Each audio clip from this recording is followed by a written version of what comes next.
एक मूली में 101 बीमारियों का इलाज पोशीदा है। आप एक मूली से 8 से 10 पराठे बआसानी बना सकते हैं। बग़ैर आटा गूँधे, बग़ैर पेड़ा बनाए और बेले बहुत ही आसानी के साथ आप मूली की रोटी बना सकते हैं। इस मूली की रोटी के इतने फ़ायदे हैं कि आप इसको एक बार बना कर देखें। ये इतनी टेस्टी और मज़ेदार होती है कि आपके जिस्म की 101 बीमारियां ख़त्म करेंगी। इस मूली में अल्लाह ताला ने विटामिन बी कॉम्प्लेक्स बहुत ज़्यादा मिक़दार में पाया हुआ है। इसमें ज़िंक बहुत ज़्यादा मिक़दार में है, जो कि हमारी स्किन के लिए, बालों के लिए बहुत ही ज़बरदस्त विटामिन है और जिस्म के तमाम हार्मोनल इश्यूज़ को भी ये बिल्कुल सेट कर देती है। तो इसको लाजमी अपनी डाइट में शामिल करें। तो बहुत ही मज़ेदार रेसिपी बनाएंगे। चलते हैं अपनी रेसिपी की तरफ, स्टार्ट करते हैं। बिस्मिल्लाहिर्रहमानिर्रहीम। यहाँ पर एक अदद दरमियाने साइज़ की मैंने मूली ले ली है। इसके पत्ते अलहदा कर देंगे और मूली को जो है अच्छी तरह से छील के इसको वॉश कर लेंगे। इसके बाद इसको हम कद्दूकश कर लेंगे। कद्दूकश करने से पहले ही इसको वॉश कर लेंगे। कद्दूकश करने के बाद इसको वॉश नहीं करना। इसके बाद जो इसके पत्ते हैं, ऊपर की साइड वाले जो बड़े बड़े पत्ते हैं वो तोड़ लेंगे, अलहदा कर लेंगे। सारे पत्ते इस्तेमाल नहीं करने, चंद एक पत्ते मैं इनमें से ले लूँगी। ये भी मूली के पराठे में बहुत ही ज़बरदस्त लगते हैं। तो यहाँ पर अब इन पत्तों को बारीक बारीक कटिंग कर लेंगे और इनको भी अच्छी तरह से किसी टोकरी में रख के वॉश कर लेंगे, ताकि इनके अंदर जो मिट्टी वगैरह है वो निकल जाए। बहुत ही इनके फ़ायदे हैं। मूली के पत्तों के फ़ायदे भी अगर आपके साथ बयान करूं तो वीडियो बहुत लंबी हो जाएगी, लेकिन चंद एक आपके साथ शेयर कर देती हूं कि ये मैदे के लिए और जिगर के लिए बहुत फ़ायदेमंद है।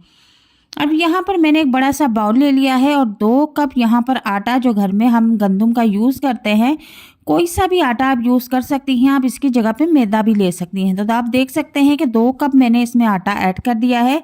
1 चम्मच इसमें नमक ऐड कर दूंगी। 1 चम्मच इसमें साबुत धनिया कुटा हुआ ऐड कर दूंगी और 1 चम्मच इसमें मैं मेथी ऐड कर दूंगी और आधी चम्मच इसमें हल्दी ऐड कर दूंगी और 1 चम्मच भर के इसमें सुरख मिर्च पिसी हुई ऐड कर देंगे और तकरीबन आधी चम्मच इसमें ज़ीरा ऐड कर देंगे। अब इन तमाम चीज़ों को अच्छी तरह से आटे में मिक्स कर लेंगे। लिक्विड करने से पहले हम इसको मिक्स करेंगे। इसके बाद इसमें 1 कप पानी पूरा ऐड कर देंगे, ठीक है। और बीटर की मदद से इसको हम अच्छी तरह से मिक्स कर लेंगे। अब इसमें हम थोड़ा सा पानी और ऐड करेंगे और इसको अच्छी तरह से पतला सा लिक्विड बना के रख लेंगे। तो यहाँ पर एक अदद बड़े साइज़ का प्याज लिया था, 4 से 5 अदद हरी मिर्चें कटिंग करके ऐड कर दी हैं इसमें और मूली जो हमने कद्दूकश करके रखी हुई थी उसको भी इसमें ऐड कर देंगे। और अब इसके बाद मूली के पत्ते भी मैंने धो के रख लिए थे, पानी का एक कतरा भी इनमें नहीं है, तो वो भी हम इसमें ऐड कर देंगे। बहुत ही टेस्ट आता है मूली के पत्तों के साथ। और अब इनको अच्छी तरह से हम मिक्स कर लेंगे। तो एक बात मैं आपको और बता दूं कि 2 कप आटा लिया था तो 2.5 कप इसमें पानी यूज़ हुआ है, ठीक है। आपने इतना लिक्विड रखना है, 2.5 कप पानी इसमें ऐड कर देना है बिना सोचे समझे। और अब इसको अच्छी तरह से मिक्स कर लेना है। नमक इस वक्त आपने चेक कर लेना है कि इसमें पूरा है या नहीं। तो यहाँ पर मैंने एक पैन लिया है, उसको ऑयली कर लिया था और चूल्हे का फ्लेम बिल्कुल लो रखा हुआ है और इस तरह से हमने चम्मच की मदद से इसको सेट कर देना है। बिल्कुल लो फ्लेम पे हमने इसको पकाना है, जैसे हम चावल दम पर पकाते हैं बिल्कुल इसी तरह इसको पकाना है। और सेट करने के बाद इसको अब हम कवर कर देंगे। तकरीबन 2 मिनट कवर करने के बाद मैंने कवर हटाया है। तो एक साइड तकरीबन इसकी पक चुकी है। अब हम इसकी साइड चेंज कर देंगे, थोड़ा सा इसके ऊपर ऑयल लगा देंगे। अब दूसरी साइड से भी इसको लो फ्लेम पे पका लेंगे। तो इसकी साइड चेंज करके देखते हैं कि अभी हमारा पसंदीदा कलर नहीं आया, अभी इसको थोड़ी देर और पकाएंगे।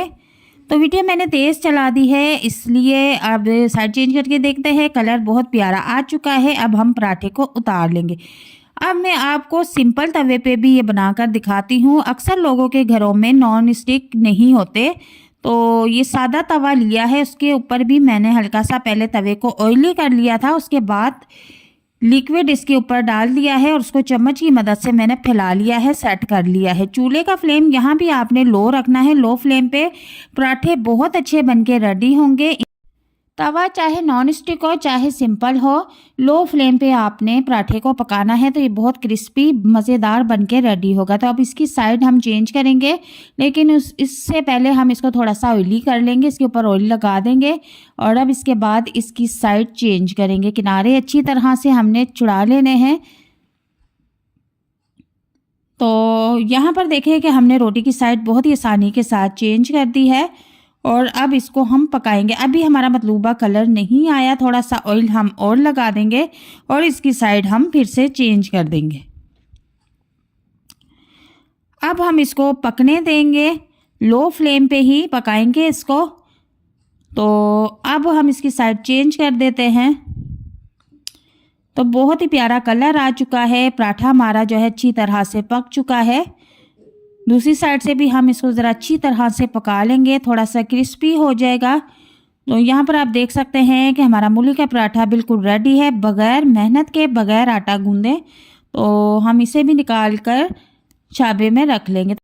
तो एक नॉर्मल सी मूली से मैंने तकरीबन 6-7 पराठे बना लिए हैं और ये इतने सॉफ्ट और नरम हैं कि देखें आप सारा भी इसको फोल्ड कर दें तो ये बिल्कुल भी नहीं टूटेगा और इतना क्रिस्पी है, मज़ेदार है, इतना टेस्टी है कि मैं आपको क्या बताऊँ। आप बच्चों को बना के इसे लंच बॉक्स में दें, आपके बच्चों का जो लंच बॉक्स है वो बिल्कुल खाली आएगा। तो इस रेसिपी को घर वालों के साथ, मेहमानों के साथ, दोस्तों के साथ लाजमी शेयर करें। ये बहुत ही ज़बरदस्त रेसिपी, उम्मीद करती हूँ कि आपको बहुत पसंद आएगी।